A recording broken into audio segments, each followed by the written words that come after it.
ओम नमः सिद्धेभ्यः। ओम नमः सिद्धेभ्यः। ओम नमः सिद्धेभ्यः।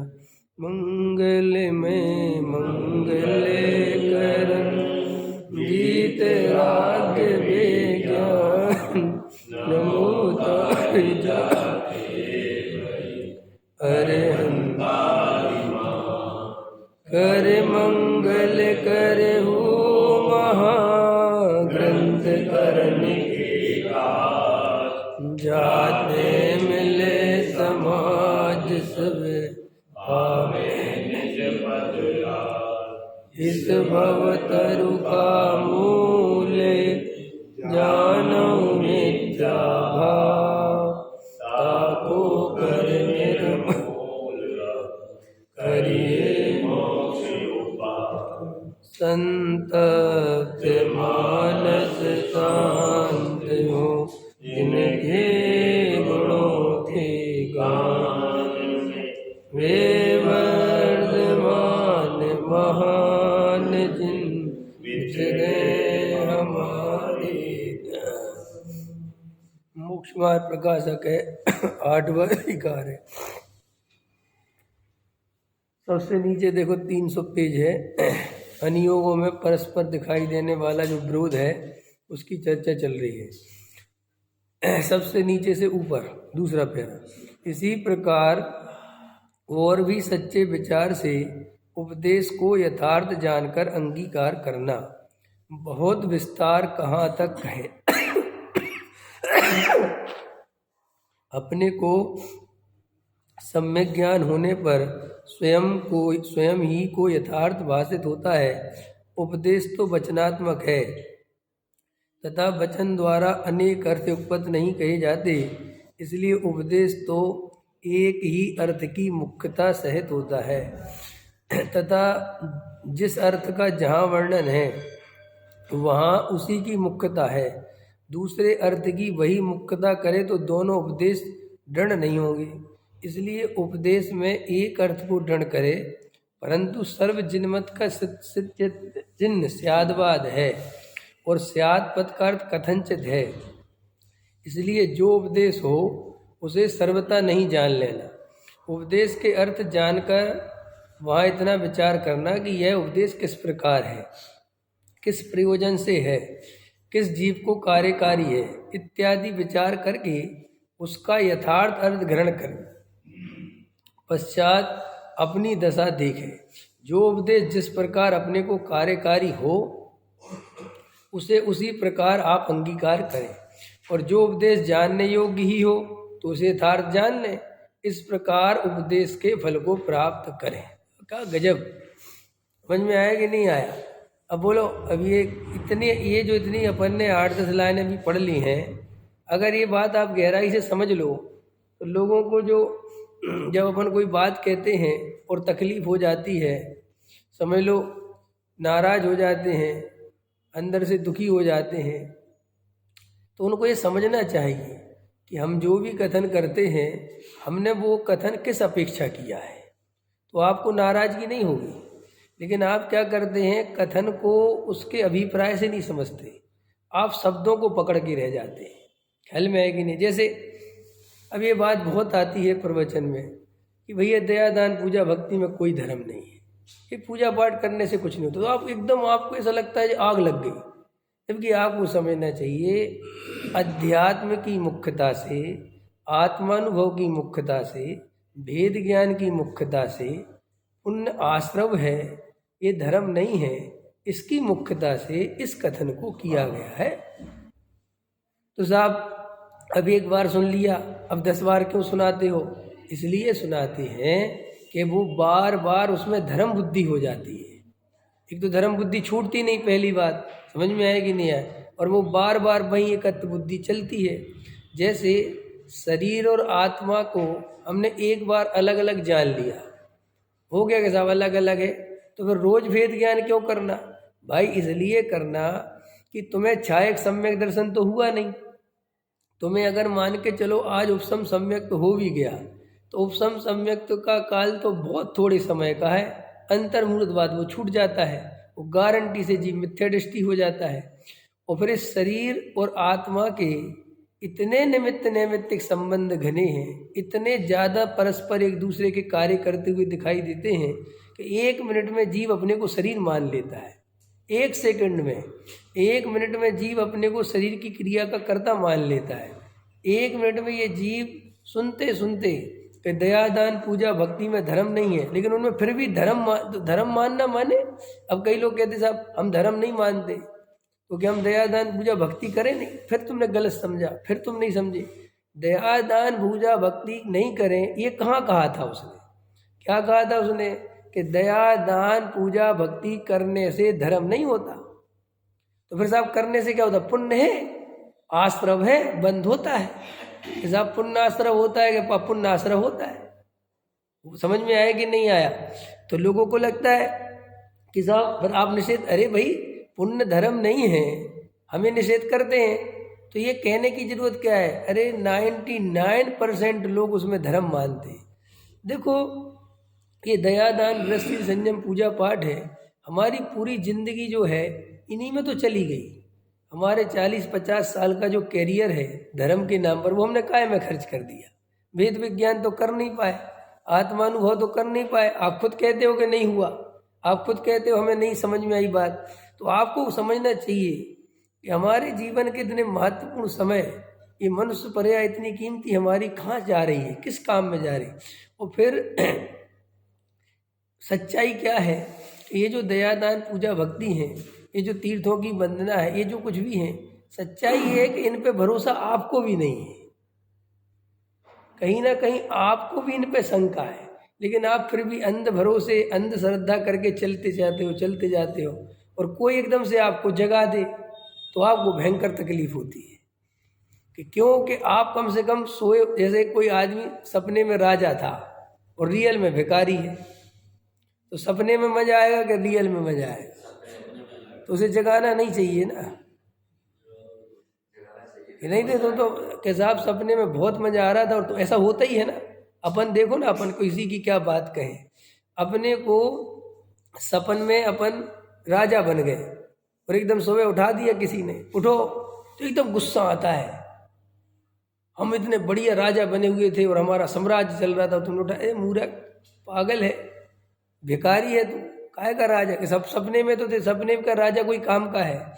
ऐसे ही तुम बिना सोचे समझे ये परंपराओं को ढोते रहते हो, तुम्हें कुछ अता पता नहीं है कि वास्तव में स्वरूप क्या है। तुम बस ढोते हो, तुम्हें कुछ नहीं पता। तुम भगवान को सिर पे उठाने के लिए मरे जाते हो, तुम्हें यही नहीं पता कि भगवान को सिर पे उठाया भी जाता है कि नहीं उठाया जाता। लेकिन सब लोग उठाते हैं, बचपन से देख रहे हो कि साहब हमारा बाप उठाता था, उसका बाप उठाता था, और ये उसका वो लगता था, क्या कहते बोलियां, कि भगवान को श्री जी को पहले कौन उठाएगा, और इसके लाखों रुपए चुकाने पड़ते थे, पहले अभिषेक कौन करेगा। अब जबकि एक बात बताओ, ये कोई तथ्यात्मक बात है, ये कोई वैज्ञानिक बात है, ये कहीं तुम्हारे आगम में लिखी है? तुम कहीं से सिद्ध कर सकते हो कि ये बात भगवान को, अनंत भगवान को वास्तव में उठाया जा सकता है? स्वधर्म इंद्र भी समूषण में भगवान को सिर पे लेके घूमता है क्या है? अभी ऐसी कोई बातें करो तो लोग कहते साहब आप बिल्कुल मार ही डालोगे क्या? हम तुम्हें मार थोड़ी रहे, हम तो तुम्हें सच्चाई बता रहे जिसके लिए तुम मरे जा रहे। कल एक जगह से फोन आया, बोले साहब मैं आपके रोज 2 प्रवचन सुनता हूँ, और वो 40 साल पुराने मुमुक्षु हैं। मैं भी उनका नाम नहीं ले सकता, समझ में आया कि नहीं आया। और मैं तो उनके सामने बच्चा हूँ। जब हम जयपुर में पढ़ते थे तब उस शिविरों में आते थे, और ना जाने उसके कितने पहले से शिविरों में आ रहे थे। और उनका स्वयं का बेटा शास्त्री है, समझ में आया, और मेरा सीनियर है। और कल उनका फ़ोन आया, बोले साहब जय जिनेन्द्र। मैंने कहा जय जिनेन्द्र। बोले साहब मैं इस जगह से बोल रहा हूँ। मैंने कहा हाँ मैं आपको पहचानता हूँ, बहुत अच्छे से पहचानता हूँ। मैंने कहा मैं तो आपका बच्चा हूँ, आप मुझे इतना आदर से, क्या है आदर से? अरे बोले नहीं साहब, पंडित साहब आपकी बहुत वो है, मैं तो आपके प्रवचन रोज 2 सुनता हूँ। मैंने कहा अच्छी, बहुत अच्छी बात है। और मैंने कहा आप तो काफ़ी विद्वानों को सुना। अरे बोले साहब सब ठीक है, लेकिन आप जो बात बताते हो ना, वो जो मुझे ऐसा आनंद से भर देती है, और ऐसा लगता है कि जब तक आपके 2-3 प्रवचन पूरे दिन में ना सुन लूँ मुझे चैन नहीं पड़ती। मैंने कहा ठीक है। बोले लेकिन एक प्रश्न है। मैंने कहा पूछो। बोले आपने कल परसों के प्रवचन में कहा कि वो भगवान को छूना नहीं चाहिए। अब हमें तो घबराहट हो गई, अब मैं तो रोज छूता हूँ, समझ में आया कि नहीं आया, समझना ध्यान से। तो मैंने कहा अब आप बताओ छूना चाहिए कि नहीं छूना चाहिए। बोले नहीं साहब छूना। मैं कहा मैं भी छूता हूँ, अभी धोती पहनूंगा तो मैं भी छू लूँगा, लेकिन तुम जिस अभिप्राय से छूते हो वो तुम्हारा अभिप्राय सुधारने के लिए वो लाइन बोली थी मैंने।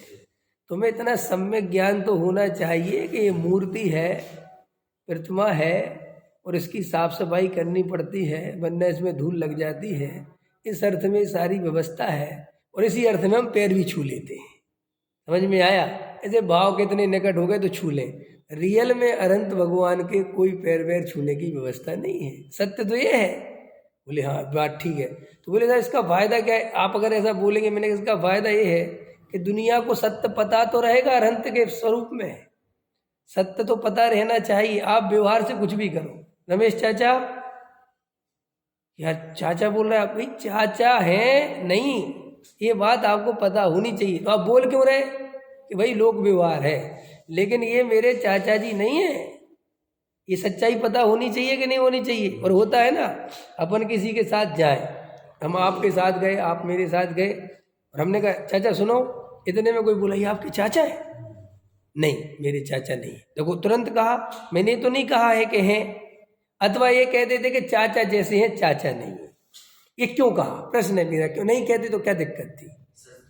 कि भैया सच्चाई ये है, और ये सामने वाला भ्रमित हो जाए और ये चाचा ही मान ले तो ये व्यर्थ में बेचारा जो है गलत धारणा लेके जिएगा। कम से कम इसको सच्चाई बता दूं कि भाई चाचा नहीं है, बाकी लोग व्यवहार में चाचा जैसे। ऐसे ही ये अनंत भगवान के साथ जो तुम व्यवहार करते हो, ये रियल में ऐसा अनंत भगवान के साथ व्यवहार होता नहीं है। ये तो वो प्रतिमा है, और उसकी साफ सफाई करने के लिए वो सब कर। अब ये जो इन बातों पे बोलो ना तो वो प्रवचन सबसे ज्यादा क्रांतिकारी हो जाता है।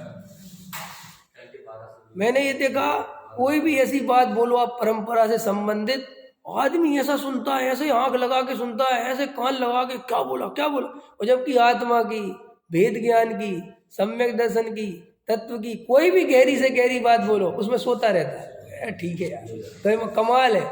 जिन क्रियाओं की कोई कीमत नहीं है उनके लिए आंख गड़ा के देखता है कि क्या बोले पंडित जी।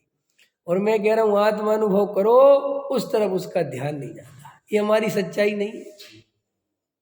बोलो हम नहीं करते यथार्थ में। तो फिर एक बात बताओ, ये आपके एक तो देखो मैंने आपको बताया कि आपको सच्चाई पता होनी चाहिए। फिर दूसरा फायदा ये है कि आपके अंदर वो क्रिया का पक्ष निकल जाएगा, फिर आप सहज हो जाओगे। सहज कैसे हो जाओगे? अब जैसे मान के चलो VK जैन साहब ने भगवान को उठा लिया, तो मुझे कोई विकल्प नहीं आएगा ही नहीं कि मुझे उठाना चाहिए। क्यों? क्योंकि वो मेरी जो पकड़ थी ना, वो पकड़ काहे के कारण बनती है? क्रिया की जो पकड़ बनती है, ध्यान देना, क्रिया की पकड़ काहे से बनती है? आपको पता है क्रिया की पकड़ काहे से बनती है? क्रिया की पकड़ बनती है अज्ञान से। ये कोई आप इसको ये मत समझना कि बहुत श्रद्धान से क्रिया की पकड़ बनती है, ऐसा बिल्कुल है ही नहीं। ये जितना ज्यादा अज्ञान रहेगा, जैसे समझ लो मेरी बात, आप जब व्यवहारी थे तब आप गंदोदक के लिए कैसे मरे जाते थे? अपने अपने हाथ पे रखो ना, बिल्कुल पागल ही हो जाते थे। माने वो गंदोदक, मैं पहले कैसे याद होगा रमेश जी कि वो गंदोदक क्या होता था, जैसे विशेष कोई ओकेजन होता था तो जलधारा हुई भगवान की, तो अब बहुत भीड़ आई इकट्ठी, तो वो सबको तो गंदोदक, उसी समय सबको गंदोदक चाहिए, देखा हुआ, तो वो ऐसे उसमें लेके बांटते फिरते थे। तो लोग ऐसे धक्का मुक्की करके हमें दे दो, हमें दे दो, हमें दे दो, समझ में? अब मान के चलो आपको गंदोदक की सच्चाई पता है तो आप बिल्कुल नहीं करोगे, अब शांति खड़े रहोगे। कैसा हम गंदोदक लगाएंगे कि नहीं लगाए? क्यों नहीं लगाओ? जब सामने सहज आ जाए, सहजता से मिल जाए तो लाओ, ये उंगली से लगा लोगे, खत्म। तो वो आपके जीवन में सहजता आ गई सच्चाई पता होने से। इसलिए सम्यक दृष्टि के जीवन में उसे क्रियाओं की यथार्थ एक्चुअल स्थिति पता रहती है, इसलिए वो कभी क्रिया का पक्षपाती होता ही नहीं। और मिथ्या दृष्टि जीव उन क्रियाओं से धर्म मानता है, उन क्रियाओं को बहुत बड़ा मानता है, और वो ये सोचता है कि मुझे करने मिल जाए तो धर्म हो जाएगा, और अगर मुझे करने नहीं मिली तो अधर्म है। भगवान मुझे उठाने मिल जाए, भगवान को मैं उठा लूं, जबकि उसे, मैंने आपको पहले ही बताया, उसे पता कुछ नहीं है। तो फिर साहब वो इतना मरा क्यों जाता? क्योंकि वो जिस कुल में जन्मा, जिस परंपरा में जन्मा तो उसने अपने पिता के पिता को, समाज को यही करते देखा कि भैया प्रज्ञाल बहुत बड़ी चीज है, हर आदमी इसके लिए। अब ये कोई आपका तथ्यात्मक बात तो है ही नहीं, ये कोई वास्तविक स्थिति है क्या कि क्यों कि अनंत, असली अनंत भगवान का तो कोई प्रक्षाल होता ही नहीं। सच्चाई तो ये सब जानते हैं, कोई ऐसी बात, वो तो बालक कभी से होता है और बालक तो पूजने योग्य ही नहीं, उसमें क्या दम है। तो फिर साहब है क्या कि अरे भाई ये तो व्यवस्था है, तो लोग सोचते ऐसी बात है करोगे तो लोग करना छोड़ देंगे, समझना मेरी बात। लेकिन ये करना छोड़ देंगे इस डर से उन जीवों को अज्ञान में रखा जाए, उन जीवों को सच्चाई ना बताई जाए, ये सही है? क्यों बताओ, आपसे पूछता हूँ, अपन किसी जीव को बेचारा मूर्ख बना रहे और अपने काम करता रहे, उसे अपन मूर्ख बनाते रहे, ये अनीति है कि नहीं? ये अन्याय है कि नहीं?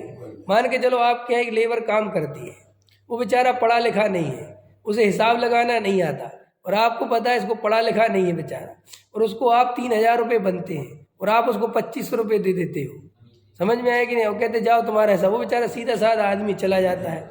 और किसी आदमी ने कहा आपसे कि बाबूजी इसके 3,000 रुपये बन रहे थे और आपने 2500 दिए, कि हाँ ठीक है, ज़्यादा दिमाग खराब मत करो, कि नहीं बाबूजी तो गलत बात है, कि गलत नहीं है, जाओ इधर से, तो उसे सच्चाई बता दो। सच्चाई मत बताना ना, यहाँ आएगा नहीं कल से मेरे। तो तुम अपने काम के लिए एक दूसरे जीव को धोखा देते हो। ऐसे ही तुम्हें समाज की व्यवस्थाएं बनाने के लिए तुम्हारे पूजा पाठ प्रक्षाल चलते रहे, तुम्हारी संस्था चलती रहे, तो तुम झूठ बोलोगे लोगों से है कि दान दो तो स्वर्ग चले जाओगे, और खुद देते नहीं समझ में मैं क्या कहना चाहिए? समझ में आ रही कि नहीं? ना तो तुम्हें पता है स्वर्ग के बारे में, सच्चाई तो ये है ना, किसने देखा स्वर्ग, किसने देखा नरक? समझे, घबराना नहीं जिस अर्थ में कह रहा हूं। तो तुम लोगों को इसलिए सच्चाई नहीं बताते कि साहब अगर अपन सत्य बता देंगे तो हमारी परंपरा का क्या होगा, और वास्तव में इसी चक्कर में तुम्हें सत्य नहीं मिल पा रहा, क्योंकि सत्य बताने वाला इस बात से डर रहा है कि तो हमारी परंपरा का क्या होगा। और हमने कह दिया कि प्रक्षाल से कोई धर्म नहीं, तो कल से कौन आएगा? अब समझ में आ रही मेरी बात कि नहीं आ रही? हमने कह दिया त्याग व्रत से कुछ नहीं होता, तो कल त्याग व्रत कौन करेगा? तो प्रश्न ये है, मुद्दे की बात ये है, समझना ध्यान से, हम प्रक्षाल करने जन्मे हैं, हम त्याग व्रत करने जन्मे हैं, हम समाज की व्यवस्था बनाने जन्मे हैं कि अपना आत्मानुभव करने के लिए जन्मे? पहले बताओ, आत्मानुभव इंपॉर्टेंट है कि जगत की व्यवस्था जरूरी है? बोलो आपसे, मैं आपसे कहता हूँ वज्रसेन जी, आपसे कहा जाए इस रास्ते चलोगे तो आत्मानुभव मिलेगा, और इस रास्ते समाज की व्यवस्था देखना है। और मुझे पता है, समझना ध्यान से, आप मेरे प्रवचन में बैठे हो और मुझे पता है कि अरे वज्रसेन जी बहुत काम के आदमी है, ध्यान देना मैं क्या कह रहा हूँ, आप थोड़े लेट आए इसलिए। मुझे पता है यार वज्रसेन जी जाना नहीं चाहिए अपने यहाँ से, ये बहुत काम का आदमी है, समझ ध्यान ना, इसको आत्मा की बात मत समझा। बोलो मेरे से बड़ा पापी कोई है? बोलो है मेरे से कोई बड़ा पापी? मैं तुम्हें इसलिए सत्य नहीं बताता कि मेरे काम करते हो, और अगर इनको मैंने सत्य बता दिया तो कल के दिन मेरा काम नहीं। इससे ऐसा गुरु हो सकता है? ये गुरु तो महाफत्तर की नाव जैसा, इसके साथ तो संगति नहीं करना। माने तुम मेरी सेवा करते रहो, तुम मेरे पैर दबाते रहो, मेरे मंदिर की व्यवस्था देखते रहो, इसलिए मैं जबरदस्ती उन क्रियाओं की महिमा बताता रहूं और तुम ताकि चिपके रहो। नहीं समझ में आया? और तुम्हारा जीवन चला जाए, ये गुरु ने न्याय किया, उसे हम गुरु कह सकते हैं? बोलो, ये समाज जो है अरविंद जी, ये जो समाज है, इसको आपके सम्यक दर्शन की चिंता है? हृदय पे हाथ रख के बताओ, तुम नरक जाओगे कि स्वर्ग जाओगे, किसको चिंता है? ये मंदिर वालों को आपकी चिंता है? ये जो कहते हैं लाओ लाओ दान लाओ दान लाओ, समझ में? अरे ये पैसा कोई काम आने वाला नहीं है, ये सब यहीं पड़ा रह जाएगा। अरे पैसा दोगे तो तुम जो है स्वर्ग जाओगे, ख्याल में आए कि नहीं है? देखो, एक डॉक्टर साहब कल एक कहानी सुना रहे थे अमेरिका की, कि वहाँ एक ऐसे सेठ थे कि वो दान इकट्ठा करने में माहिर थे। उनकी तरीका क्या था दान इकट्ठा करने का? वो यहाँ से शुरुआत करते थे कि देखो भाई, दुनिया में जितने भी बीमा एजेंट हैं, जितने भी LIC हैं, जितने भी तुम्हारी पॉलिसी हैं, वे केवल तुम्हें इसी जन्म के बारे में सिस्टम बताते हैं कि भाई 5,000 रुपये दो तो तुम्हें 10 साल बाद 50,000 मिल जाएगा, बस, ठीक है? लेकिन मैं ऐसा बीमा हूँ, मेरे पास ऐसे बीमा की व्यवस्था है कि तुम यहाँ पूरा पैसा दो, मैं तुम्हें अगले जन्म में पूरा 3 गुना करके लौटाऊंगा। समझ में आया? यहाँ कोई ऐसी व्यवस्था नहीं है कि साहब आप परिग्रह को यहाँ दो और आपको कोई अगले जन्म में, लेकिन मेरे पास वो तरीका है। तो कोई खड़ा होकर कहता था नहीं लौटाया तो बोले आके मेरे केस कर दे।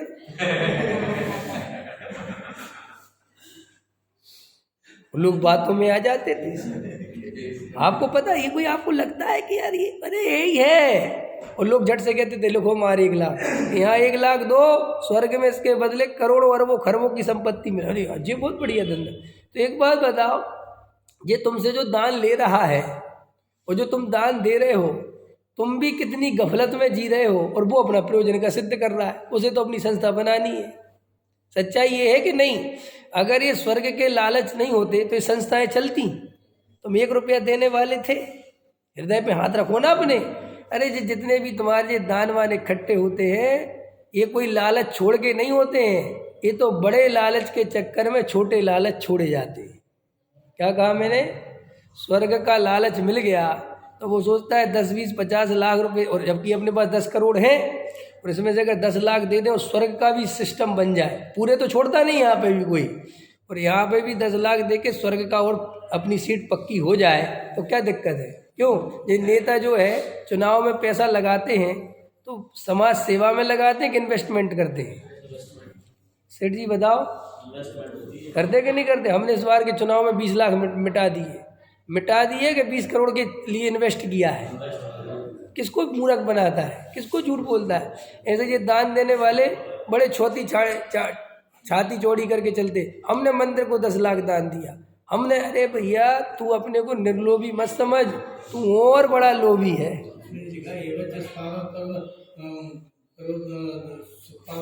हाँ, दान दे मन हरस में सही के, यह भव जस पर भव सुख देखे। ठीक बात है। कौन सा दान? समझ में आया? कैसा दान? समझ में आया? लोभ से रहित, मान से रहित, केवल परोपकार की भावना से दिया गया दान ही इस भव में और पर भव में सुख देता है। लोभ से, लालच से, भय से, मान के लिए दिया गया दान कोई काम नहीं आता, बिल्कुल नदी में पैसे फेंकने जैसा है। और 99% लोग लोभ के कारण, यार 10 लाख में एक दिन की बात है, मेरे गुरुजी, अभी नाम नहीं ले रहा, मैंने कई गुरुजी हैं मेरे, एक आदमी ने अभी डॉक्टर साहब समझो आप, मुझे बहुत लोगों ने पढ़ाया लिखाया, उनमें से एक गुरुजी वो बोले मेरे से, विवेक मंदिर में दान दिया। मैंने कहा अच्छा क्यों? बोले जाते हो गुल्लक में भले ही रोज जाते हो 10 रुपये चढ़ाया करो, 50 रुपये चढ़ाया करो रोज। मैंने कहा अच्छा। बोले तुम्हारा व्यापार दिन दुगना रात चौगुना चलेगा। मैंने कहा भाई साहब ये दान है कि इन्वेस्टमेंट है? 10 रुपये में मेरा व्यापार चलेगा तो मैं रोज डालूंगा कि नहीं डालूंगा? बोला आप हृदय पे हाथ रख के देखो, आप जो दान देते हो आपके अंदर बेलोभ नहीं रहते कि थोड़ा दान दो। और ये कई लोग ये महाराज वगैरह के लिए बहुत दान देते हैं और ये अपने मुंह से कहते हैं हमने जब से दान दिया है हमारा व्यापार इतना चल रहा है तो हम तो और दान देते हैं। बोलो तो आपका दान है कि लोभ है? आप इसको दान क्यों कहते हो? ये तो लोभ है ना। तो लोगों को ऐसा लगता है ये सच्चाई मत बताओ। क्यों? क्योंकि आपने जो लोभ पे दान की चादर उड़ा रखी है और आप जगत में प्रतिष्ठा पा रहे हो और मैं वो दान की चादर खींच रहा हूँ तो आपको तकलीफ होगी कि नहीं होगी? यही तो असली जड़ है मेरे प्रवचनों में और कोई बात नहीं। आज तक मेरे प्रवचनों में किसी की हिम्मत नहीं है कि मेरे से मुंह पे आके कुछ चर्चा करे। जो कुछ करते पीठ पीछे बुराई करते। अरे मैं कहता हूँ, मैं तो तुम्हारे मुंह पे कहता हूँ ना, तुम मेरे से बात करो कि साहब आपने गलत बोला, मैं बताऊंगा, मैं बैठा हूँ यहाँ, बोलो। तो नहीं यहाँ कुछ नहीं बोलेंगे, बस बुरा मान जाएंगे, चुपचाप रहेंगे। और बोले हम साहब बहस करना नहीं चाहते। अरे तुम सच का सामना नहीं करना चाहते, बहस की क्या बात? हम तत्व चर्चा ही करने तो बैठे हैं। और तुम अगर दया दान पूजा भक्ति का पक्ष है तो स्वीकार करो ना कि मुझे पक्ष है और मैं दया दान पूजा भक्ति के बारे में एक शब्द भी नहीं सुन सकता। तो तुम्हारी सच्चाई निकल के आ जाएगी सामने के नहीं आए, लेकिन तुम वो भी नहीं बताना चाहते। तुम कुछ बता तुम अपना हृदय खोलना ही नहीं तो चाहते। प्रॉब्लम तो यही है। देखो भाई, जिसको बीमारी लगे वो तो अपनी बीमारी का वर्णन सही करे, और जिसको बीमारी नहीं लगती वो क्यों कुछ बताएगा। अगर आपको सत्य जानना होता तो आपके हृदय में ये बात जरूर आती कि भाई जब मैं ये बात फिर मैं स्वीकार करवाता, फिर मैं आपको बताता कि ये बात मैंने क्यों कही। अब उनने जो परसों ये बात कही कल भाई ने कि साहब वो भगवान को छूना कि नहीं छूना, तो हमने उनको सच्चाई बताई ना सारी, तो उनको एकदम ख्याल में आया, बोले हाँ बिल्कुल ठीक होगी, बात समझ में आ गई। हमने कहा हम तुम्हें हमारा मंदिर बढ़िया चलता रहे, हमारी संस्था में तुम दान देते रहो, हमारे मंदिर के पुजारी खड़े रहे, इसलिए मैं तुम्हें सत्य ना बताऊं, ये तो मैं कभी नहीं मानता। देखो भाई, सत्य तो सत्य है। भगवान चाहे कहीं का भी कोई भी हो, भगवान जब भी कोई जीव बना है उसने समाज का मोह, घर परिवार का मोह, सब व्यवस्थाओं का मोह छोड़ के ही बना है। जिस जीव ने जरा सी भी व्यवस्था इस जगत की अपने सिर पे रखी, वो कभी भगवान नहीं बन पाया। तो आप देखो, आप अभी भगवान तो बने कि नहीं बने वो तो बात दिखाई रही कि नहीं बने, लेकिन आप उस भगवान बनने का मार्ग भी नहीं खोज पा रहे। आप इतनी भी हिम्मत नहीं जुटा पा रहे, आप सत्य का इतना भी सामना नहीं कर पा रहे। आप उसमें ही लड़ते हो, झगड़ते हो, बहस करते हो। अभी अंदर से आपके भाव नहीं आता कि यार मैं सत्य को जानने के लिए तैयार क्यों नहीं। वास्तव में सच्चाई यही है ना। देखो, ये दया दान पूजा भक्ति पे आपको भरोसा होता, सच्चाई बताओ, हकीकत में भरोसा होता, और ये दया दान पूजा भक्ति आप हृदय से कर रहे होते, और जब मैं कह रहा होता इनको छोड़ दो, तो आपके अंदर से आवाज आती कैसे छोड़ दें, ये हमसे 3 काल में संभव नहीं है। जैसे आपको पैसे पे भरोसा है कि नहीं? बोलो अरविंद जी, पैसे भरोसा होता कि नहीं? जेब में 10 लाख रुपए रखे हो या 50,000 की गड्डी हो, मेरे को फेंक दो, बिल्कुल बेकार है, जड़ है, कोई काम की नहीं है। और मैं जड़ है सिद्ध कर सकता हूँ कि नहीं? अरे रुपया जड़ है कि नहीं? कि काय का जड़ है पंडित जी?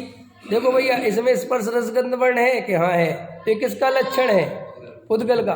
और पुद्गल जीव द्रव्य को सुखी कर सकता है क्या? नहीं कर सकता। बंडी बिल्कुल सही, तो फेंक दो। है कैसे फेंक दे?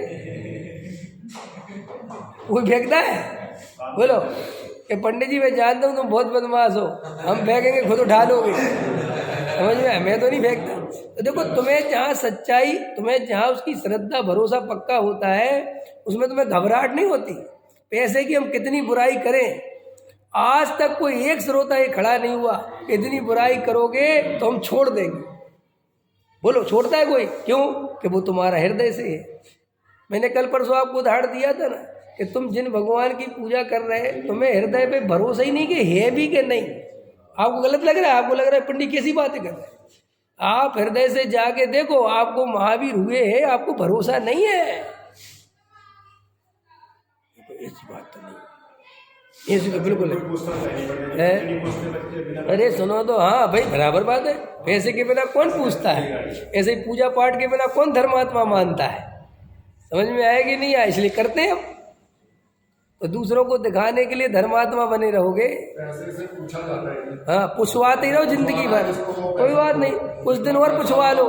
पैसे से पूछा जाता है ना, ये धारणा बिल्कुल गलत है। गलत है। एक कुछ ही, ये सुनो अच्छी, नहीं मैं तुम्हें बता रहा हूँ नहीं मैं बता रहा हूँ, ये बिल्कुल धारणा ये जगत के मूर्खों की दी गई धारणा है कि पैसे से पूछा जाता है। पैसे से पूछ का कोई संबंध नहीं है। पूछो कैसे? 1 से 1 करोड़पति जिनके बच्चे अमेरिका में रह रहे, पैसे की कोई कमी नहीं उनके पास, यहाँ कोठियाँ खड़ी हैं, लेकिन उनको कोई रोटी देने वाला नहीं। वो पैसा बहुत है, नौकर रख रखे उनने, लेकिन वे नौकर भी बूढ़े हैं ना वे लोग, तो नौकर भी समझ जाते हैं। उनको ये आसक्ति है ना कि पैसा जो है। अरे सुनो तो, पहले पूरा सुन लो। उनको पता है नौकरों को कि बूढ़े माँ बाप रह रहे हैं, बच्चे अमेरिका में रह रहे हैं, उनका कोई नहीं है जो हमारे भरोसे, तो वे भी बिल्कुल दुत्कारते, चुप बैठो, ऐसे बोलते हैं वो, और सैलरी लेते हैं।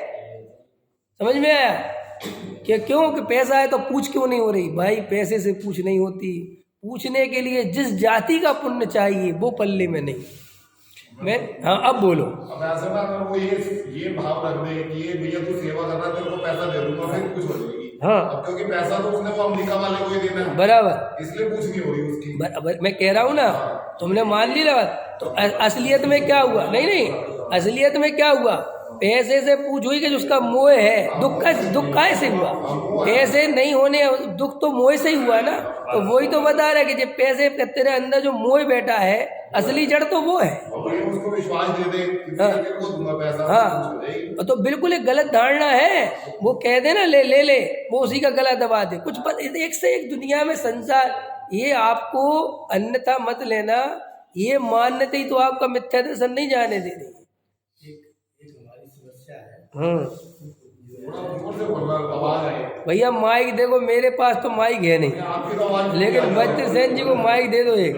हमारी समस्या है, परसों आपने या कल आपने ये कहा हाँ कि जो है अभी भी कह रहे थे भगवान जो ऊपर बैठे हैं उनमें कुछ नहीं है, कि ये भगवान है क्या?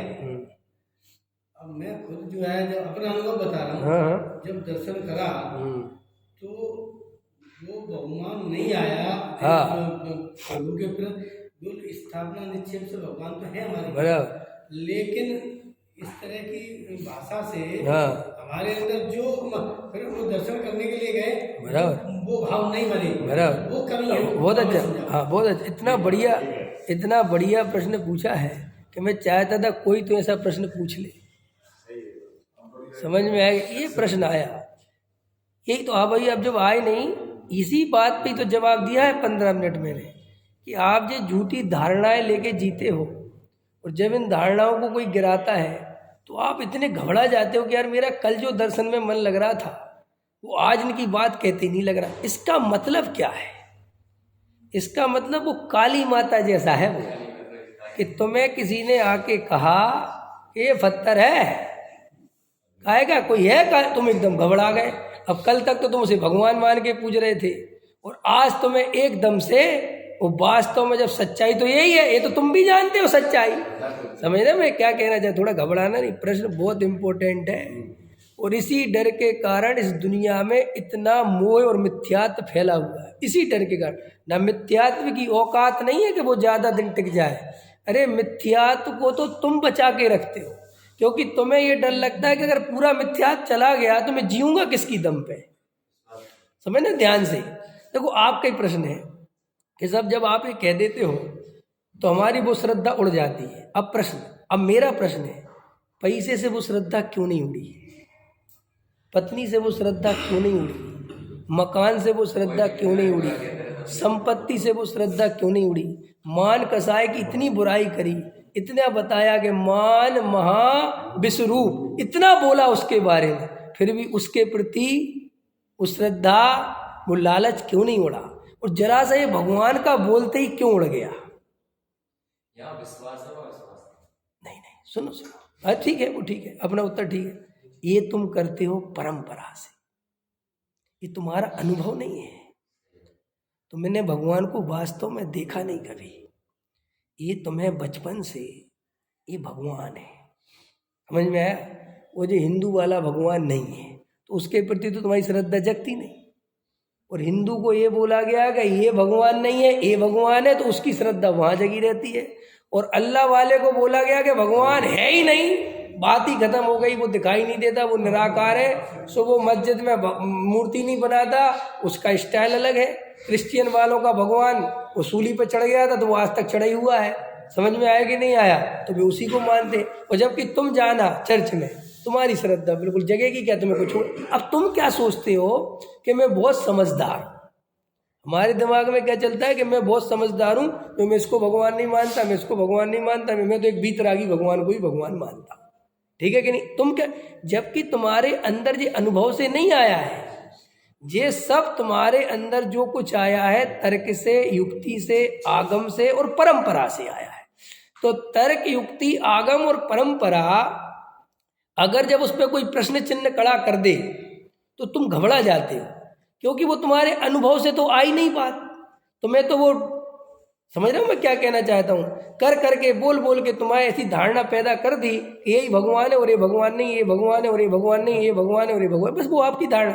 अब क्या होता है, जब उस धारणा पे कोई बोलता है तो तुम्हारे अंदर घबराहट हो जाती है कि साहब हमारा कल जैसा मन लग रहा था वो आज नहीं लग रहा। अभी एक दिन मैंने प्रवचन किया था कि सम्यक दृष्टि का पुण्य समझ में आया सहज होता है, उसको पाप करना पड़ता है, और मिथ्या दृष्टि का पाप सहज होता है और उसे पुण्य करना पड़ता है। सुना था, इसमें नहीं आए होगी इस प्रवचन में। तो ऐसे ही क्या होता है, जब आप भगवान की पूजा आत्मानुभूति पूर्वक करोगे, जब आपको अपने ज्ञायक भगवान आत्मा के अंतरंग के भाव भाषण हो जाएंगे, और जब आप इसी प्रतिमा के सामने खड़े होगे, आपको इतना आनंद आएगा, क्योंकि अब आपको असली भगवान जो यहाँ विराजमान है और इन भगवान की ये जो प्रतिमा है, ऐसे वास्तव में रियल में भगवान सिद्धालय में विराजमान है और वे अपनी आत्मा का ऐसा आनंद पी रहे हैं।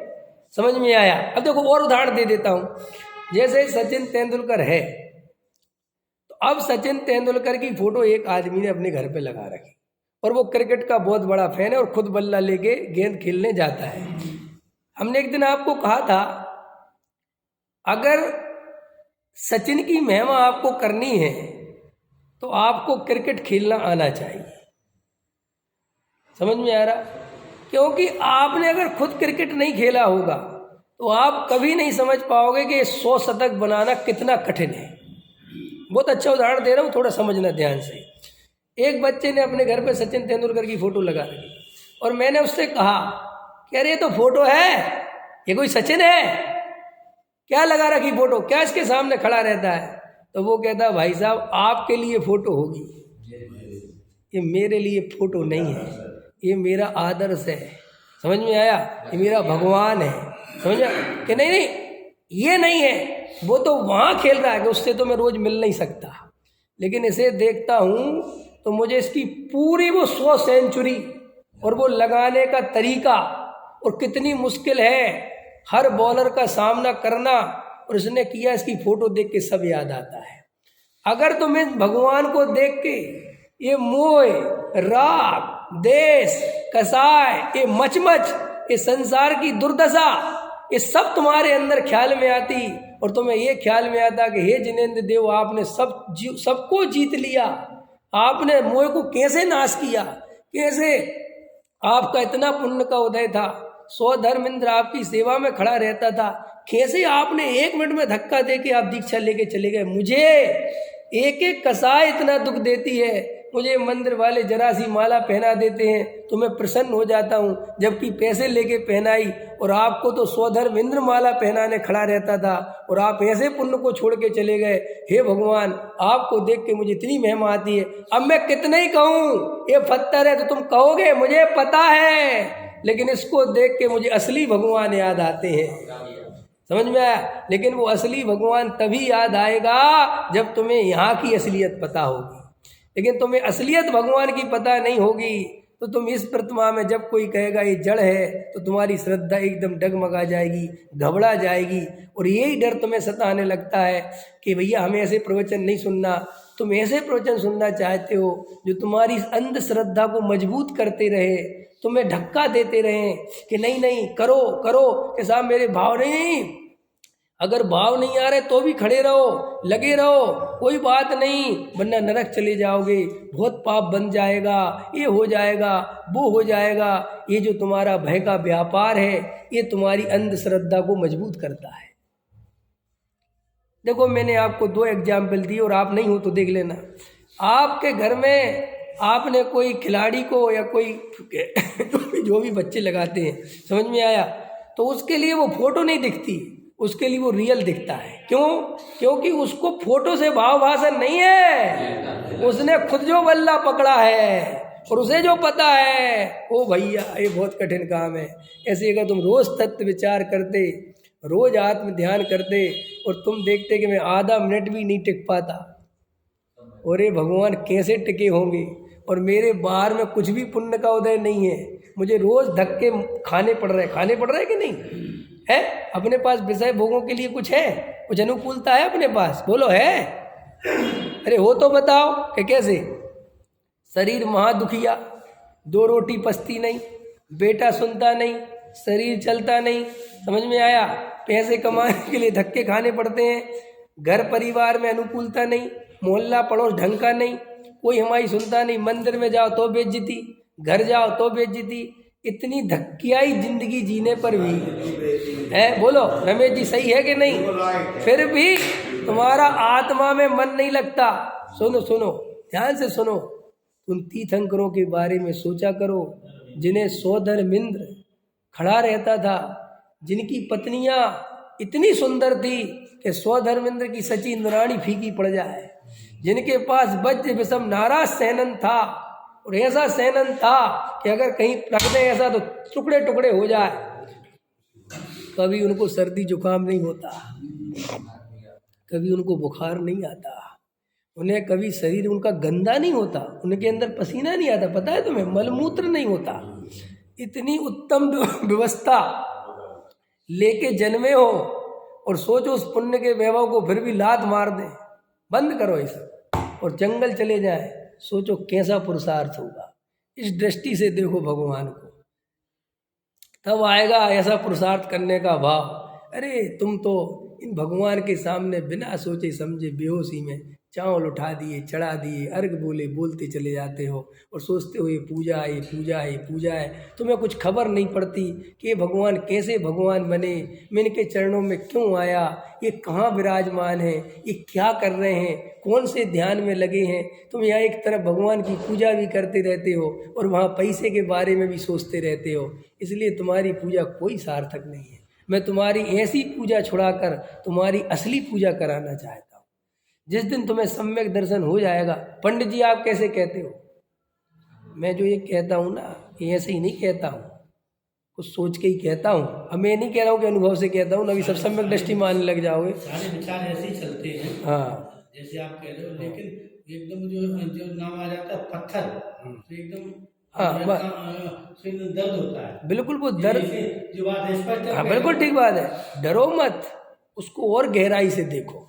देखो ठीक है, डरो मत। शब्दों से क्या डरना, शब्दों से क्या घबराना, उसका सामना करो। देखो आज खड़े होकर देखना, खड़े हो जाओ, देखना। ये पत्थर शब्द से मैं से पत्थर मान लेता हूँ, भगवान कहने से भगवान मान लेता हूँ। इसकी महिमा कोई करता है तो इसकी महिमा करने लगता हूँ, और इसकी कोई महिमा घटा देता है तो मैं महिमा घट जाती है। इसका मतलब मेरा कुछ भी नहीं है। आप समझ रहे हो? आप डरो मत। आप इसका मतलब आप दूसरों के हिसाब से जी रहे हो, तो ये तो आज किस किस का मुंह बंद करोगे? विवेक कुमार का तो करवा दोगे, लेकिन रास्ते चलते कोई कह देगा तुम्हारे भगवान पत्थर हैं, कुछ दम नहीं, फिर क्या करोगे? फिर कहते ही है, फिर क्या करोगे? फिर कैसे घबराओगे?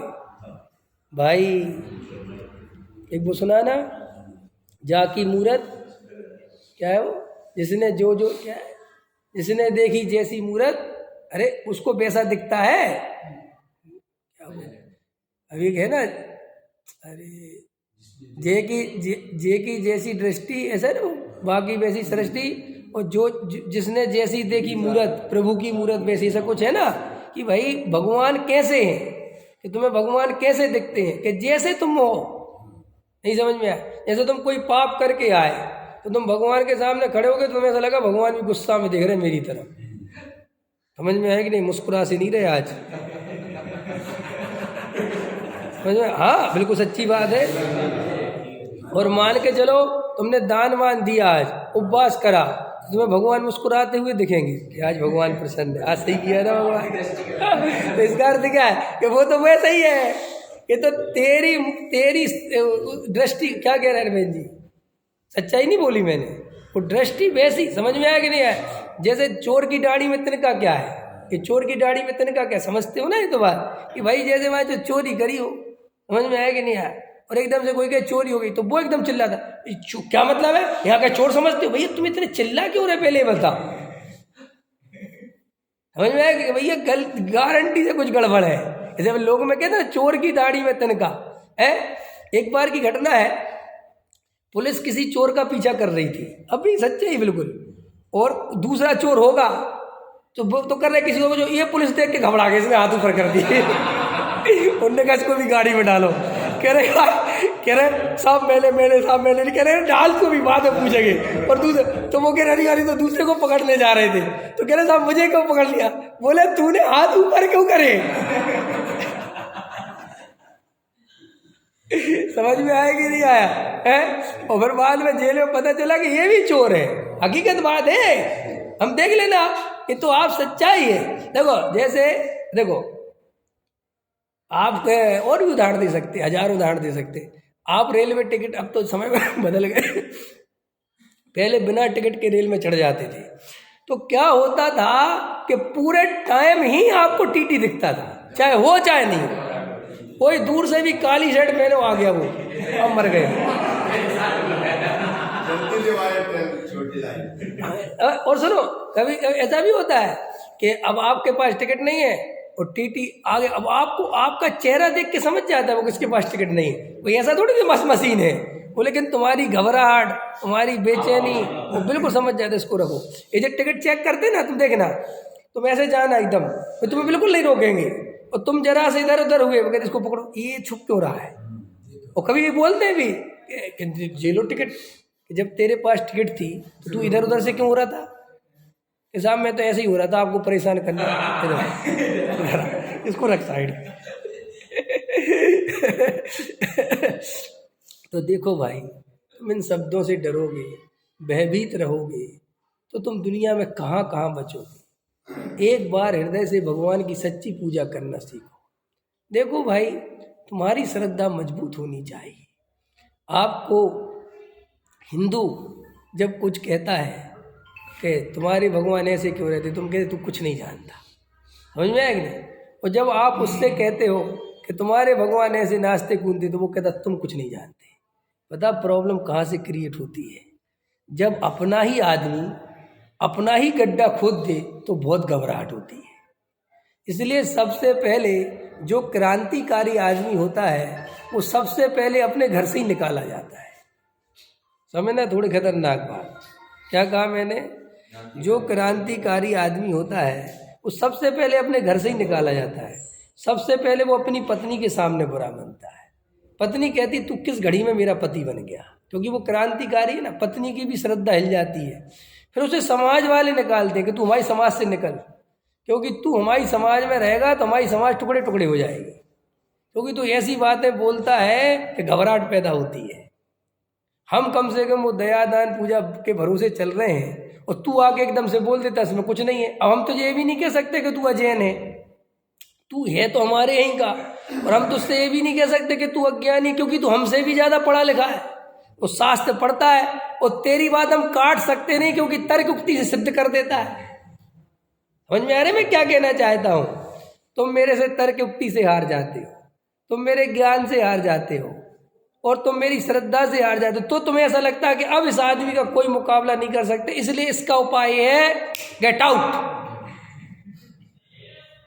यही होता है दुनिया में। देखना, देखो आपको बताता हूँ, कई संत साधु हमारे खिलाफ बोलते होता है ऐसा।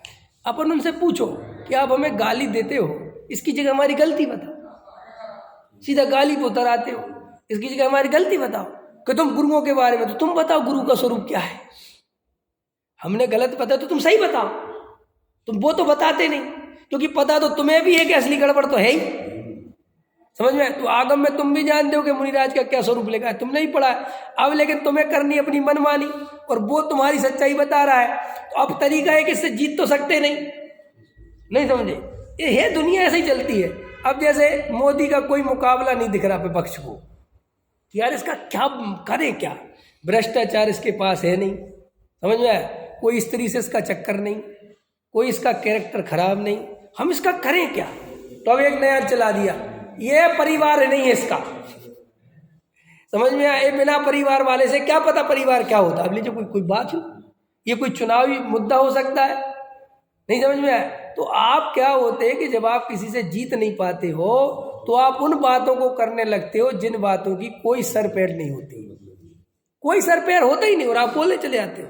जैसे हम क्या करें, हम दया दान पूजा भक्ति छोड़ दें। इसकी जगह ये पूछना चाहिए कि पंडित साहब आप जो कहते हो ये दया दान पूजा भक्ति में धर्म नहीं है, तो वास्तव में आप ये बताओ हम छोड़ के करें क्या, ये प्रश्न पूछो, इसका जवाब आएगा बहुत बढ़िया। आप उसका जवाब ये पूछो कि पंडित साहब हमें 20 साल हो गए, हमें आत्मानुभव क्यों नहीं हुआ, हमारी क्या गलती चल रही। आप नहीं पूछते प्रश्न, कभी नहीं पूछते। मैं इतनी आत्मानुभव की वेद ज्ञान की चर्चा करता हूँ, कोई नहीं पूछता कि हमारा वेद ज्ञान क्यों नहीं होता, क्योंकि आपको वेद ज्ञान में रस ही नहीं है। अभी एक मुमुक्षु ने पूछा, अभी एक दिन फोन आया था किसी का, बोले साहब हमें एक बात समझ में नहीं आती, हम दया दान पूजा भक्ति में धर्म नहीं मानते। वो बहुत बड़े शास्त्री हैं जिनने प्रश्न पूछा और हमारे गुरुजी से पूछा, मैं सच्चाई बता रहा हूँ, और तो नाम भी ले सकता हूँ, मुझे कोई बड़ी बात नहीं है, पूछ लेना अभी, प्रमोद जी शास्त्री, समझ में आया। तो उनने पूछा वीर सागर जी से, बोले साहब हमें ये समझ में नहीं आता, देखो हमने पूरा आगम का ज्ञान किया, 5 साल शास्त्री किए, फिर हमने जैन दर्शनाचार्य किया, जो जो न्याय नीति होनी चाहिए जीवन में मैंने अपने जीवन को पूरा छान लिया, पूरी न्याय है, पूरी नीति है, पूरी अवक्ष का जिस भूमिका में त्याग होना चाहिए वो त्याग है, और पुण्य में जरा सी भी उपादेय बुद्धि नहीं है, पुण्य आश्रव तत्व है, बिल्कुल क्लियर है। और हमेशा नहीं है कि कोई ऐसे ही कह रहे हैं हमें कभी भी जरा सी भी पुण्य में रस नहीं है, ठीक है, सब कुछ है, हमने सब कुछ जितनी शर्तें थी आगम की वे सारी पूरी कर ली, फिर भी हमें सम्यक दर्शन क्यों नहीं होता। ये प्रश्न है, हाँ, शास्त्री जी का। और वो हमारे भाई साहब के पास आया, भाई साहब का फिर मेरे पास आया, समझ में आया। हमने कहा उनसे पूछो कि ये जो तुमने कहते हो कि सब हमने क्लियर कर लिया, सब पढ़ लिया, रियल में इसकी श्रद्धा हो गई है? क्रमबद्ध पर्याय पे सच्ची श्रद्धा हो गई है? क्रमबद्ध पर्याय पढ़ना अलग बात है, समझना अलग बात है, और क्रमबद्ध पर्याय की श्रद्धा अलग बात है। तो भाई साहब एक बोले यार मैंने तो पूछा ही नहीं, मैंने तो ये कह दिया कि सही है अभ्यास करते रहो, एक दिन हो जाए। मैंने कभी नहीं होगा, मेरा नाम लेके बोल देना, समझ में आया। बोले तू कुछ भी बोलते, मैं कुछ भी नहीं बोलता, मैं बोलता हूँ, जाके बात कराओ मेरी। कह देना क्रमबद्ध पर्याय की श्रद्धा है, रखो हाथ, जिस समय जो पर्याय होने के है, तो फिर चिंता क्यों करते हो सम्यक दर्शन की? फिर सम्यक दर्शन की चिंता क्यों करते हो? ये तुम्हारी चिंता बता दी कि तुम्हें भरोसा नहीं है। और वो भाई साहब हिल गए, ये तो भाई साहब बात करी, तो ठीक है। हमने कहा तुम अभी हृदय से तुम्हें प्रश्न पूछने में तुम हिम्मत नहीं है। मैं आप लोगों से कह रहा हूँ जाके पूरे भारतवर्ष में सर्वे करवा लो, कौन पूछने की हिम्मत रखता है कि हमें सम्मेलन क्यों नहीं होता। सच्ची बात है कि तुम्हें ठकरा ही नहीं है, तुम्हें कुछ खबर ही नहीं है। तुम ये जरा से पूजा पाठ की धज्जियाँ उड़ाओ तो तुम पूरे घबरा जाते हो, क्योंकि तुम इनके ही भरोसे पूरा धर्म कर रहे हो।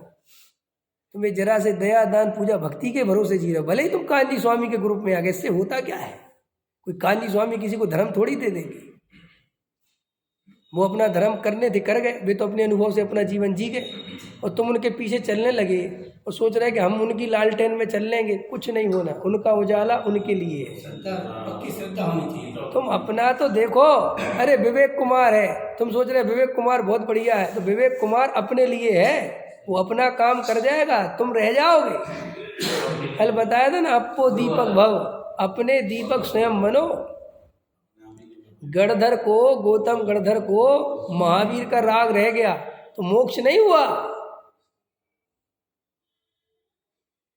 और तुम्हें तो किस किस का राग है, कल्पना करो क्या स्थिति बनेगी। और तुम उस राग की बुराई नहीं सुन सकते, तुम राग छोड़ोगे क्या? तुम शुभ राग को इतना अच्छा मानते हो कि जरा सी उसकी बुराई करो तो तुम्हें घबराहट होती। पता और घबराहट क्यों होती वज्रसेन जी?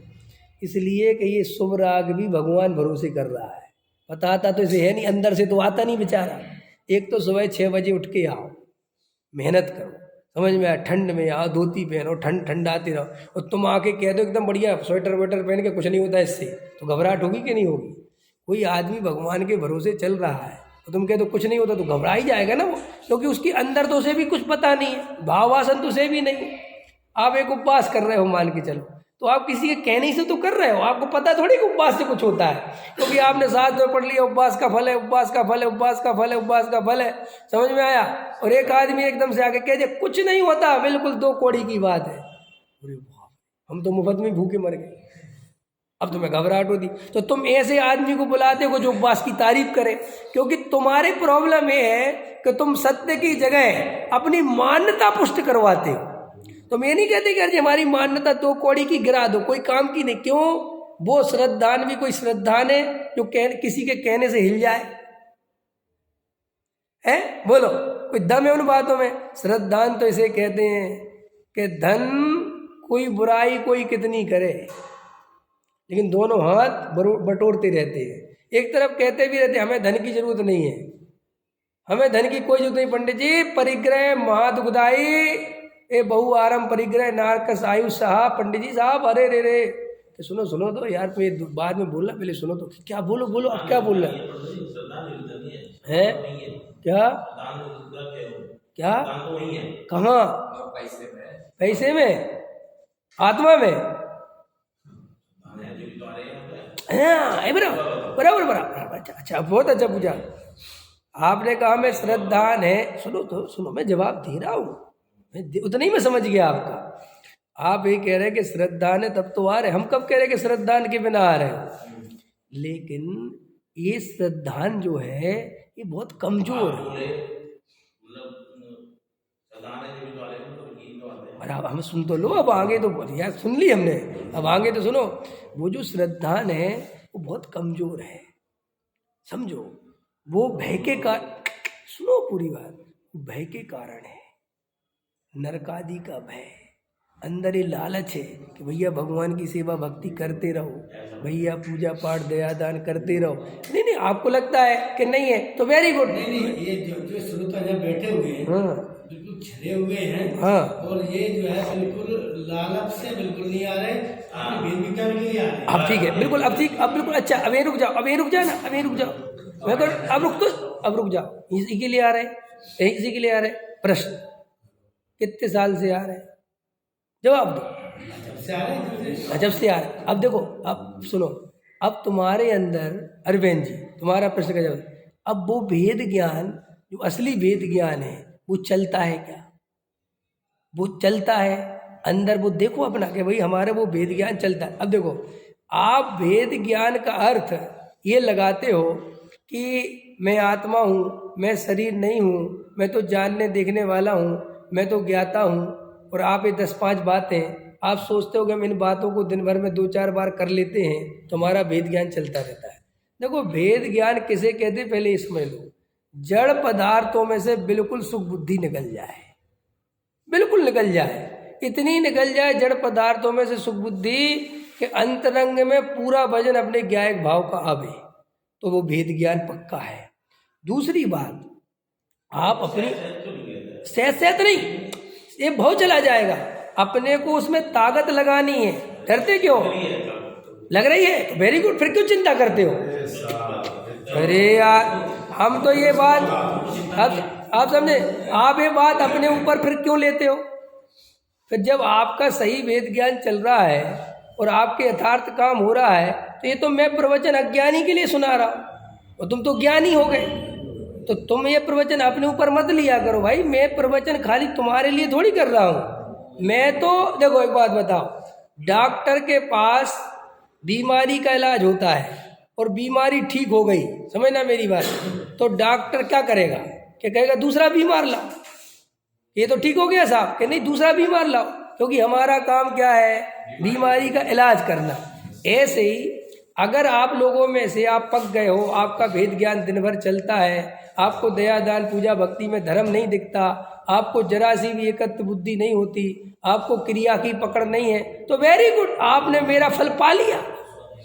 और अगर आपके अंदर ये सुन के भय उत्पन्न हो जाता है, तो वो भय उत्पन्न होना इस बात की निशानी है कि तुम कहीं ना कहीं कमजोर हो। देखो, जैसे मैं हूँ, मान के चलो, अब यहाँ पर कोई पंडित जी प्रवचन करें, समझना ध्यान से, और वो यही चर्चा करें कि तुम वेद ज्ञान नहीं करते, तुम मिथ्या दृष्टि, तो मुझे कोई दिक्कत नहीं है, क्योंकि ये प्रवचन हो किसके लिए रहा है? अज्ञानियों के लिए। और अब मैं ज्ञानी हो गया तो मैं उनसे लड़ूंगा थोड़ी कि आप ये क्यों बोल रहे हो। वो कहेंगे साहब हमारा तो काम ही ये है, अगर तुम्हारा काम हो गया है तो तुम आनंद से रहो, और जिनका नहीं हुआ है वो करेंगे, वो समझेंगे। जैसे टोडामल जी यहाँ कह रहे हैं कि भाई तुम तो वक्ता तो एक वाक्य को मुख्य करेगा, ठीक है कि नहीं? क्या कह रहे हैं, देखो पढ़ लो फिर से। वक्ता एक वाक्य को मुख्य करेगा, वो तो श्रोता की जिम्मेदारी है कि वो श्रोता ये समझे कि ये किसके लिए कहा जा रहा है। अब भैया मैं ये तो नहीं कह सकता कि वज्र सेन जी को छोड़ के, मैं ये तो नहीं कह सकता कि अरविंद जी को छोड़ के, मैं तो सामूहिक कथन करूंगा। जैसे मैं करूँ दया दान पूजा भक्ति में धर्म नहीं है, समझना मेरी बात, तो हो सकता है कि आप में से 5 लोग नहीं मानते और 2 लोग मानते हैं, तो मेरे टारगेट में कौन लोग हैं? वे ही 2 लोग हैं, तुम 5 हो ही नहीं। तो ऐसे ही जिन वाणी में जो कथन चलते हैं, जो तत्व चर्चा चलती है, उसको आप गहराई से अनुभव करो अंदर। आप खुद देखो कि ये भूल मेरे अंदर, पंडित साहब की रचना बोलना क्या बोलते थे वो, यदि भूल हो तो सुधार लेना, और नहीं हो तो ये निर्णय करना कि ऐसी भूल मेरे से हो ना जाए, उसका ध्यान रखना। बिल्कुल इतना बढ़िया वाक्य कि भाई तुम्हारे अंदर अगर ये भूल नहीं हो तो तुम खुश रहना, और अंदर ये निर्णय करना कि भैया क्षयोपम स्थिति है और क्रिया का कभी भी पक्ष आ सकता है, इसलिए भैया ये बात सुनना बहुत जरूरी है, क्योंकि वर्तमान में चाहे एक सम्यक दर्शन तो है नहीं। आपको सुनने के बाद जो है दूसरी तरफ जो पकड़ थी, हाँ, तो पकड़ तो ढीली हुई है, वेरी गुड, ढीली नहीं हुई है, और हमारी नहीं हुई, सभी की हुई है। वाह बहुत अच्छा, ताली बजाओ, आज तो खुश हो गए हम। हाँ, हमारा काम हो रहा है, मतलब हाँ, ऐसा विश्वास दिलाने वाला श्रोता भी तो चाहिए। समझ में आया कि पंडित साहब काम हो रहा है, अब थोड़ी बहुत पंडित जी की तारीफ करो तो मेरा भी कॉन्फिडेंस बढ़े। हाँ हो रहा है ना। अब तुम लोग क्या करते नहीं हो तो मुझे और उसकी राह देना पड़ता है। अगर तुम कहो कि बिल्कुल हो रहा है चलने दो, फिर तो देखो फिर और धुआंधार चलेगा।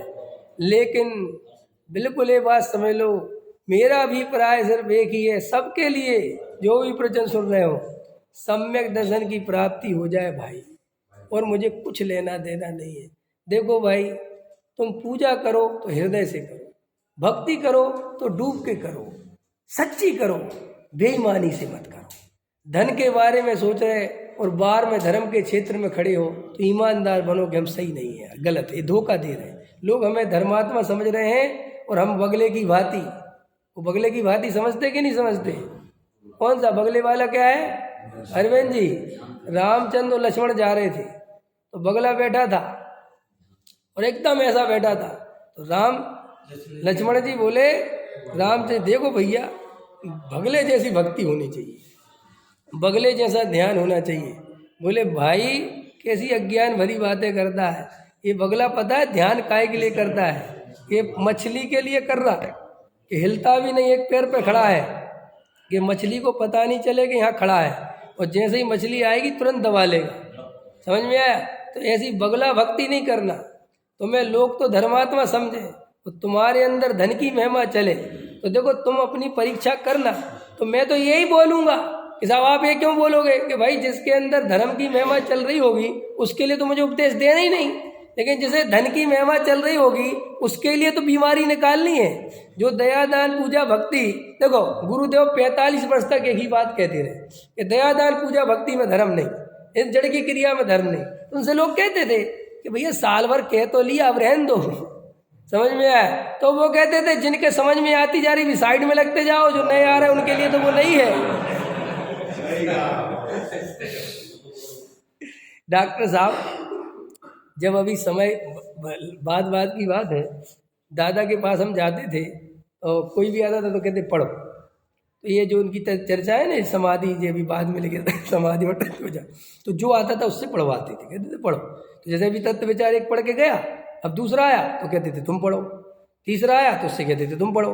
तो जैसे हमारी दादी है या कोई, तो वो कहते थे कितना पढ़वाओगे, एक बार पढ़ लिया, 2 बार, तो वो कहते थे मेरे तुम्हारे लिए रिपीटेशन हो रहा, जो नया नया आ रहा उसके लिए तो पहली बार ही पढ़ रहा है।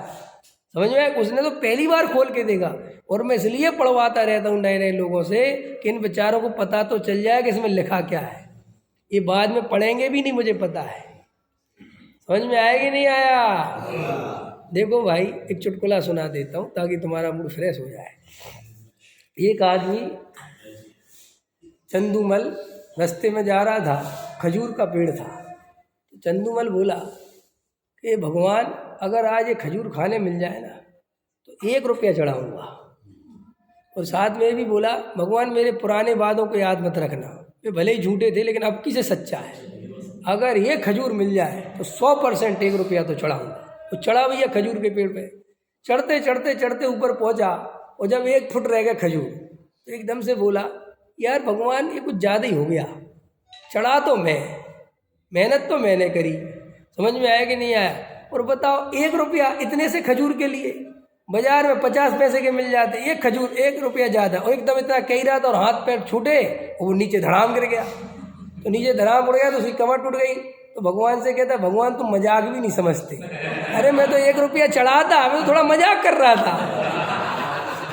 समझ में आया कि नहीं आया? ऐसे ही भाई तुम अपना अंतरंग चेक करना, ध्यान देना। ऐसा हमारा तो बहुत सही है, बहुत सही है, तो बिल्कुल चिंता मत लो, बिल्कुल आनंद से चलो। तो फिर ये किसके लिए बोला जा रहा है? जिसके अंदर सही मार्ग ख्याल में नहीं आया। आपको तो अपने मार्ग को पुष्ट करना है। अगर आप सही चले गए हो तो अब आपको क्या करना है? पुष्ट करना है, श्रद्धा और मजबूत करनी है। और अगर आप नहीं चले हो तो आपको चलना है, लेकिन आपको भागना नहीं है। क्योंकि आप भाग जाओगे तो ये सत्य सुनने नहीं मिलेगा। और सत्य यही है। देखो गुरुदेव, कल्पना करो 45 वर्ष तक एक बात सुनाते रहे। समझना ध्यान से, मैं थोड़ी इंपॉर्टेंट बात कर रहा हूँ। फिर भी गुरुदेव के जाने के बाद क्या हुआ अब आपके सामने है। 45 वर्ष तक एक बात जो गुरुदेव जीवन भर कहते रहे, और उनके जाने के बाद उनके अनुयायी आज क्या हो रहा है? आज वही दया दान पूजन विधान में सारी एनर्जी जा रही है कि नहीं? धड़ल्ले से ये लो ये लो ये लो ये लो। किसे आत्म तत्व की चिंता है? क्या नहीं साहब, ऐसा नहीं है। तुम इतना क्यों चलते हो? तुम्हें है तो तुम अपना काम करो ना। हम जिसके लिए बोल रहे हैं तुम उसकी तरफ देखो। दूसरी बात, कथन बहुमत की मुख्यता से होता है। कथन काय की मुख्यता से होता है? एक आदमी की मुख्यता से नहीं होता। सारी दुनिया में जो चल रहा है प्रवचन उसके हिसाब से होता है। 4 लोग जो बैठे हैं उनकी मुख्यता से इसलिए नहीं होता कि तुम तो समझ रहे हो मेरी बात। तो सब आप बैठे, जैसे अब गणधर बैठे, मुनिराज भावलिंगी संत बैठे समूसण में, तो वो क्यों बैठे? उनको सम्मेसन नहीं है क्या? सम्मेसन है कि नहीं? बोलो राजेश जी, तो वहाँ बैठे क्यों हैं? क्यों बैठे वहाँ? समूसण में कर क्या रहे? कह रहे भाई अंदर गायक में नहीं रम पाते हैं तो सोचते हैं नहीं जिनेंद्र देव के पास बैठो तो अपना कम से कम अंदर जाने का भाव मजबूत हो गए।